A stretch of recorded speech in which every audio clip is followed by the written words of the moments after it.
Pero kasi gumagano lang.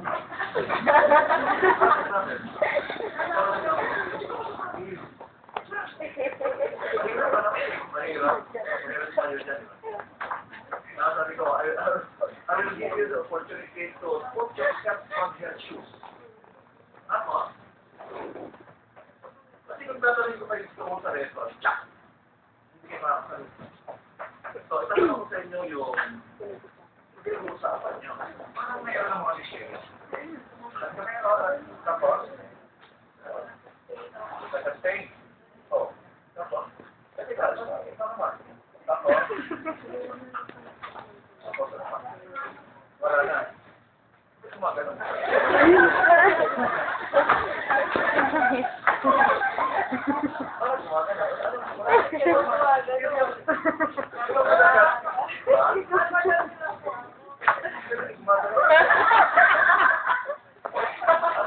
Nakita na ako.